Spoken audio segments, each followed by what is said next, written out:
يا الله يا عالم خفيات الأسرار،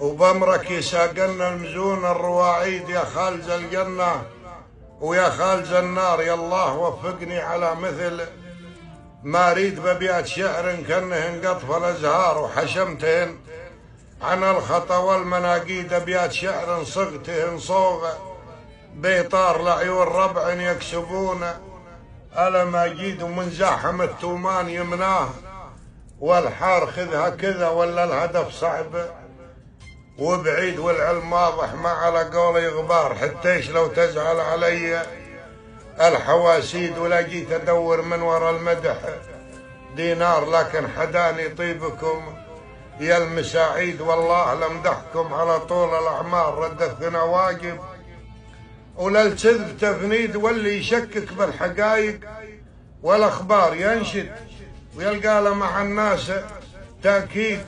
ذولا هل المعروف هم دلهة الجار لا عدوا فعول الرجالة الجاويد قوم لهم بالطيب مارد ومصدار وعون الضعيف انغثر بنا المواريد. تاريخهم من قبل تقسيم الأقطار حطوا لهم في صفحة الطيب تخليد.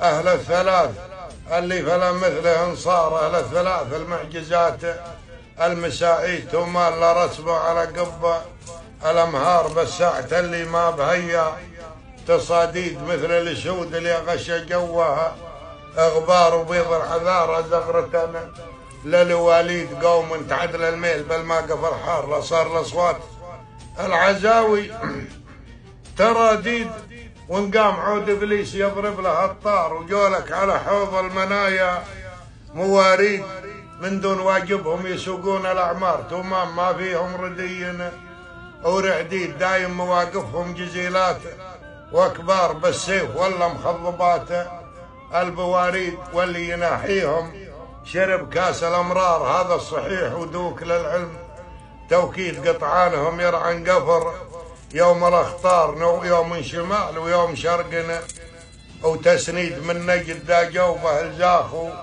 وزمار وحران دا جوبه وداره الكاريد، وقصيرهم عدة على راس سنجار في راس عيطة ما تجيها الملاهيد للصاحب أحلى من لبن در الأبكار، ومرباحهم بفياض صيبة تخاديد. ولا جيت عن وجهك ينضون الأخيار طبيعة ما هي نفاقة وتقاليد عز الله إن بينهم يد لها الجار كان حديهم دون لنقص ولا زيد ولا يتردى الوقت ولا الزمن جار رزب على اللي بالمواقف صناديد، ولا يتردى الوقت ولا الزمن جار رزب على اللي بالمواقف صناديد. اسم مخلد بالمعاجم والاذكار والله ما يلحق مدى للمساعيد، والمدح يكسر دون وافين الاشبار. اقولها واكرر القول واعيد للناس طيب ولا تعرضت الاحرار، ويا كثر طيبين العرب والجاويد والشعر لا معنى ولا الهرج معيار، ولا الناس شوف ولا الضمايا مواريد. حصرتها بإيجاز عن سرد الاخبار وكثر الهرج دايم يسمى سراميد ورق السموح يا اهل الطيب والكار. قصرتها وهي تبي مني ازيد واسمع كلام الليل يا قال ما باروا غير الوفا مالي وراها مقصد. سلام.